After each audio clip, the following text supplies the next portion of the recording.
SMEA di Kota P tahun 1995. Satu caturwulan sudah Ryan Alfiandi bersekolah di SMEA, negeri di Kota P. Nilai rapornya cukup memuaskan mendapatkan ranking 3 besar di kelasnya. Yang namanya SMEA tentu identik akan murid wanitanya.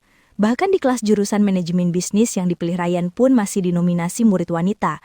Dari 40 orang yang ada di kelas itu, hanya 11 murid prianya.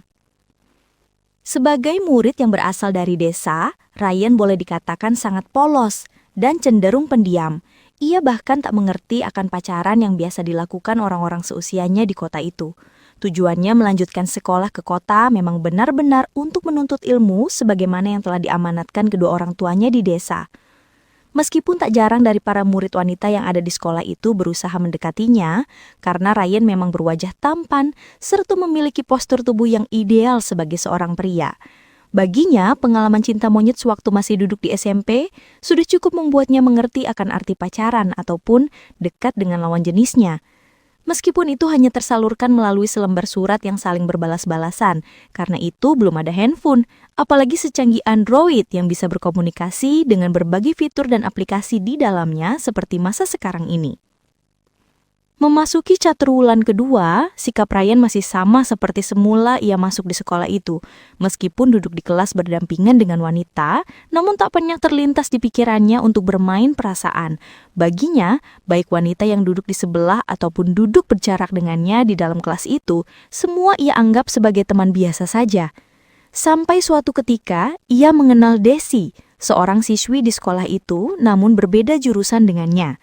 Desi mengambil jurusan akuntansi yang tentu letak kelasnya cukup berjarak dari kelas yang Ryan tempati. Desi dan Ryan semakin hari semakin dekat. Boleh dikatakan antara keduanya telah terjalin benih-benih asmara.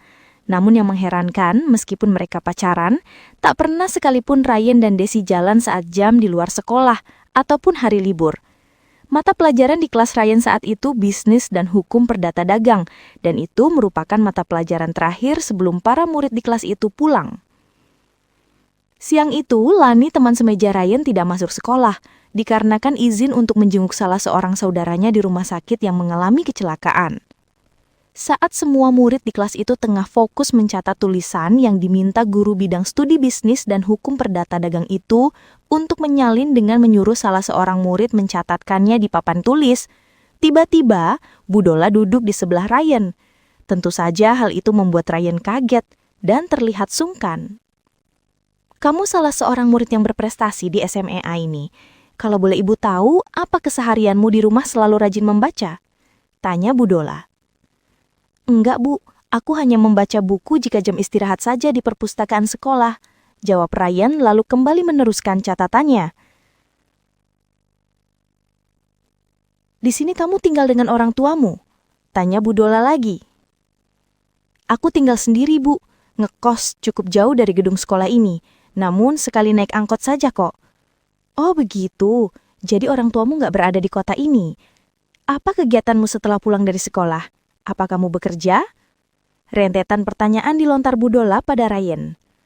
"Aku sih pengennya bekerja, Bu. Hitung-hitung membantu orang tuaku dalam membiayai sekolahku di kota ini. Tapi setelah aku cari-cari, belum ada lowongan yang memperkerjakan orang setengah hari yang dapat aku lakukan setelah pulang dari sekolah," jawab Ryan apa adanya. Bu Dola menatap Ryan dengan penuh kagum dan seulas senyuman yang Ryan sendiri tak mengerti apa maksudnya. "Kamu sudah punya pacar, Ryan?" tanya Bu Dola lagi, membuat Ryan kaget dan terlihat sungkan untuk menjawab. "Kenapa kamu diam saja? Nggak apa-apa kok, jika memang kamu udah punya pacar. Lagian wajar saja seusiamu sekarang ini sudah mengenal akan lawan jenisnya," sambung Bu Dola diiringi senyumnya. "Iya, Bu, aku memang udah punya pacar. Namanya Desi, anak akuntansi," jawab Ryan dengan nada ragu-ragu. "Wah, udah sering dong jalan bareng keluar?" "Aku sama Desi nggak pernah jalan keluar, Bu. Kami hanya bertemu saat jam istirahat di perpustakaan sekolah saja," jawab Ryan dengan polosnya. "Pacaran seperti apa itu?" Bu Dola tertawa kecil merasa lucu dengan yang diucapkan muridnya itu, sementara Ryan hanya senyum malu-malu saja. "Pacaran itu ya mesti dibawa jalan dong, Ryan. Pergi ke tempat-tempat yang romantis kek. Atau diajak nonton di bioskop. Kan asik tuh. Aku belum berani, Bu. Meskipun Desi sering mengajakku untuk jalan. Lagi pula, aku pun merasa nggak punya uang lebih untuk itu. Kiriman orang tuaku benar-benar pas-pasan. Hanya cukup untuk keperluan sehari-hari, bayar kos, dan bayar bulanan sekolah. Tutur Ryan apa adanya. Oh, karena uang yang pas-pasan itu penyebabnya hingga kamu menolaknya untuk jalan. Enggak juga, Bu. Desi juga pernah aku kasih tahu akan alasan itu. Ia bahkan sanggup untuk menanggung semuanya asal aku mau jalan dengannya. Nah, lalu kenapa kamu masih menolak? Tanya Bu Dola penasaran. Seperti yang aku katakan tadi, aku masih malu dan gak tahu harus bagaimana. Selama kami menjalin hubungan, hanya ngobrol-ngobrol saja. Itu pun kebanyakan tentang pelajaran di sekolah. Jadi selama ini cuma sebatas itu saja. Gak pernahkah kamu menciumnya? Ryan hanya gelengkan kepala ditanya gurunya itu. Pacaran macam apa itu? Benar-benar lucu. Bu Dola kembali tertawa kecil. Nanti saat bel pulang berbunyi, kamu mau nggak membantu ibu? Membantu apa itu, Bu? Ibu ingin mencari salah satu buku di gudang bekas perpustakaan lama, paling ujung gedung sekolah ini. Apa kamu mau membantu? Tanya Bu Dola penuh harap. Tentu saja, Bu. Nanti saat bel berbunyi, aku nggak akan langsung pulang ke kos. Di mana aku mesti menunggu Bu Dola? Balik tanya Ryan. Kamu tunggu saja di depan ruangan kelas ini. Nanti ibu yang akan menghampirimu. Jawab Bu Dola, lalu ia pun berdiri dari duduknya. Sebelum melangkah ke depan, ia sempat mengelus-ngelus pundak Ryan sembari sunggingkan senyuman manisnya. Bu Dola orangnya cantik, kulitnya putih bersih, rambutnya panjang bergelombang. Walau badannya sedikit gemuk, namun dia memiliki bodi yang aduhai. Bagian itunya juga besar, dan pinggulnya padat berisi. Meskipun usianya sudah menginjak 35 tahun, namun penampilannya masih terlihat sangat muda, dan bahkan banyak yang mengira jika bertemu di luar jam sekolah dan tidak mengenakan pakaian seragam guru, Bu Dola disangka seorang mahasiswa pertengahan semester. Sudah hampir 10 tahun menikah, guru cantik itu belum juga dikaruniai buah hati. Suaminya yang berprofesi sebagai arsitek selalu berpergian keluar kota bahkan luar provinsi. Paling cepat suaminya pulang ke rumah seminggu sekali. Itu pun jarang, lebih seringnya 1 hingga 2 bulan baru ia pulang. Hal itu mungkin yang menjadikan tubuh Bu Dola masih tampak belia seperti wanita berumur 20 tahunan. Dan karena jarang disentuh itu pula, membuat bu guru cantik itu memiliki keinginan bercinta yang meledak-ledak. Alami memang keinginan itu muncul pada wanita yang telah menikah bertahun-tahun. Tiba-tiba harus memendamnya karena keadaan. Hanya saja ada yang mampu bertahan, ada pula yang tidak. Semua itu pun tergantung kondisi dan diri wanita itu sendiri. Sebenarnya Bu Dola bukan pula sosok wanita yang gampang tergoda oleh pria lain. Itu terbukti bertahun-tahun ia lalui dengan suaminya yang jarang pulang ke rumah, tak pernah terjadi hal-hal yang menyimpang di dirinya, seperti halnya perselingkuhan. Namun entah kenapa, sejak pertama melihat Ryan salah seorang murid prianya, tempat ia mengajar, kekokohan yang ada di dirinya itu seakan goyah. Tak jarang jika ia memandang apalagi berpapasan dengan muridnya itu, keinginan bercintanya muncul dan sulit dibendung. Sering ia membayangkan muridnya itu saat berada sendiri di kamar dengannya, hingga keinginan yang bergelora seakan menggantung dan jelas menyiksa dirinya. Ternyata ia telah menyusun rencana jauh-jauh hari untuk mengajak Ryan bertemu di sebuah gudang bekas perpustakaan sekolah, apalagi tadinya ia mengetahui betapa polosnya seorang Ryan yang belum pernah tahu akan dahsyatnya bercinta. Bu Dola pun akan semakin yakin ia akan mampu menaklukkan murid prianya itu, dengan alasan membantunya mencari buku lama yang tersimpan di gudang bekas perpustakaan itu. Bel berbunyi, pertanda mata pelajaran bisnis dan hukum perdata dagang telah berakhir. Seluruh murid di kelas itu pun keluar ruangan setelah membereskan semua alat-alat tulis mereka ke dalam tas masing-masing. Seperti yang telah dijanjikan, Ryan pun tidak ikut pulang seperti teman-teman kelasnya. Ia berdiri di depan ruangan kelas itu, menunggu Bu Dola yang saat itu tengah menuju ruangan kantor. Gedung sekolah itu tak seketika saja sepi setelah teman-teman Ryan meninggalkan ruangan kelas. Sebab setelah ruang kelas tempat Ryan dan teman-temannya kosong, langsung diisi dengan murid-murid jurusan yang sama namun berbeda kelompok. Ryan dan teman-temannya tergolong pada kelompok A1, sementara yang baru saja masuk adalah kelompok A2, yang pada saat itu mereka mendapat giliran untuk masuk sekolah siang. Kelompok A1 dan A2 selalu bergantian seminggu sekali masuk pagi dan masuk siang. Karena memang jumlah murid di SMA negeri pada saat itu sangat banyak dan melampaui kapasitas ruang belajar, hingga diaturlah pembagian waktu belajar siswa-siswa di sana. Sebagian ada yang masuk pagi, sebagian lagi masuk siang. Bu Dola nampak keluar dari ruangan kantor. Ia pun langsung menghampiri Ryan yang telah beberapa menit menunggunya di depan ruang kelas jurusan manajemen bisnis itu. "Ayo Ryan, kita ke gudang sekarang," seru Bu Dola. Ryan pun anggukkan kepala lalu berjalan di samping gurunya itu menuju gudang yang dimaksudkan. Gudang bekas perpustakaan sekolah yang akan dituju berada di bagian ujung gedung sekolah itu. Yang namanya gudang tentu saja sepi dan tak ada seorang siswa ataupun guru-guru lain yang akan menuju ke sana, terkecuali memang ada keperluan untuk mencari sesuatu di sana. Ryan dan Bu Dola pun tiba di depan gudang bekas perpustakaan sekolah. Setelah membuka pintu gudang, Bu Dola mengajak Ryan untuk masuk ke dalam ruangan itu.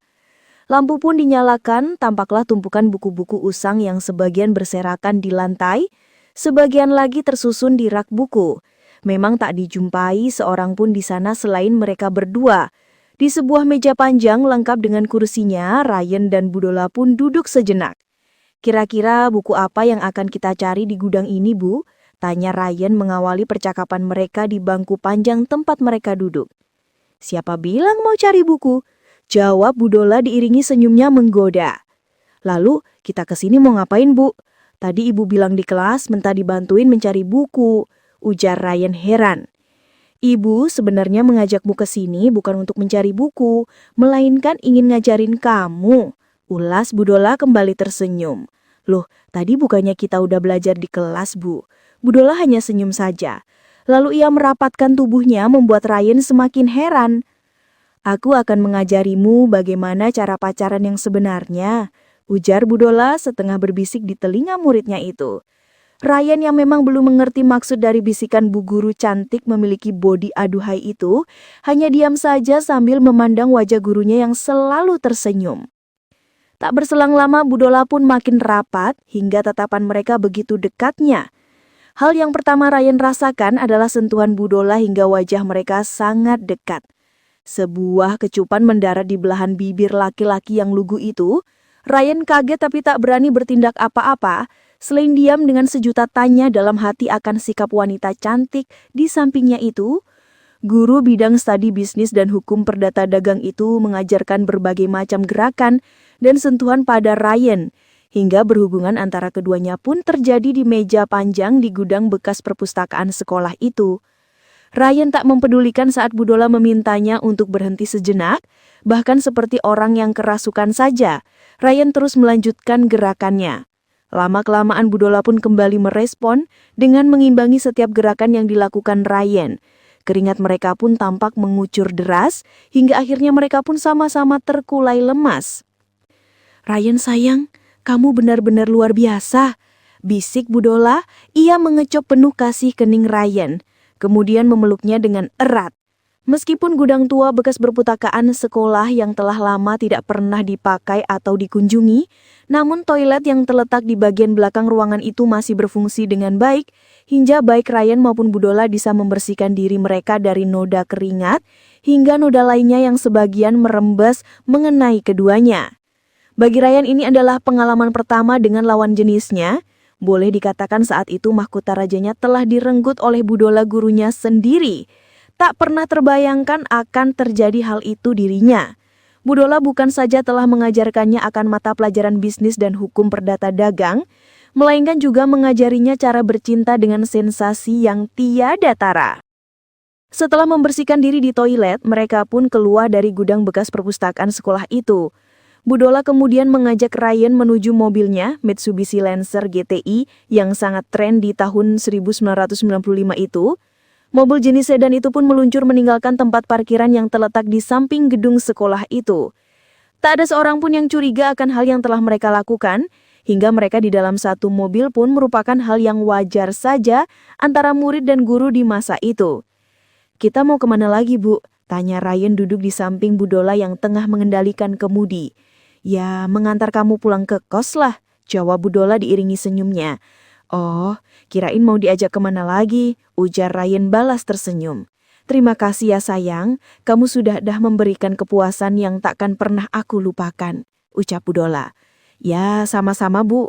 Benarkah ini yang pertama kali kamu melakukannya, Ryan? Benar Bu, dan aku pun gak menyangka ini akan terjadi. Apa kamu menyesal, Ryan? Ya, enggak lah Bu, kan aku juga sangat menikmatinya. Tapi yang aku cemaskan, apakah nanti Bu Dola nggak akan hamil? Tanya Ryan yang baru saja menyadari dan terlihat cukup cemas. Tenang saja, jawab Bu Dola diiringi senyumnya. Maaf ya jika sikapku tadi agak sedikit kasar nggak mempedulikan seruan Bu Dola yang memintaku untuk berhenti, ucap Roy. Nggak apa-apa, malahan aku makin suka dan kamu benar-benar luar biasa. Padahal kamu baru pertama kalinya melakukan hal itu. Oh iya, jika kita tidak sedang berada di kelas atau ketemu di lokasi sekolah, kamu nggak usah memanggilku dengan sebutan ibu. Panggil aja tante ya, pinta Bu Dola. Ryan hanya anggukan kepala, mobil sedan yang dikemudikan Bu Dola pun kembali melaju dengan kecepatan yang sedikit meningkat dibandingkan saat mereka ngobrol di dalamnya. Mobil itu melaju ke arah kos yang ditunjukkan Ryan, tepat di depan sebuah gang yang hanya bisa dilalui sepeda motor dan pejalan kaki. Mobil sedan itu pun berhenti. Jadi di sini tempat kamu ngekosnya, Ryan? Iya, Bu. Tante, kosku ada di dalam sana, melalui gang ini. Cukup jauh juga ya dari lokasi sekolah? Ya, lumayan, Tante. Tapi hanya sekali naik angkot kok. Dan aku pun gak pernah telat tiba di sekolah. Baiklah Tante, aku mohon pamit dulu. Terima kasih Tante Dola udah berkenan mengantarku pulang. Ucap Ryan sambil membuka pintu mobil lalu turun. Ya Ryan, kapan-kapan kamu mau kan aku ajak untuk mampir ke rumahku? Tentu saja Tante, jawab Ryan diiringi senyumnya. Bu Dola membalas senyuman muridnya itu, lalu sambil melambaikan tangan mobil sedannya pun kembali melaju meninggalkan gang jalan menuju tempat kos Ryan. Setelah mobil sedan yang dikemudikan Bu Dola tak tampak lagi di pandangan matanya, barulah Ryan melangkah menyelusuri gang menuju tempat kosnya.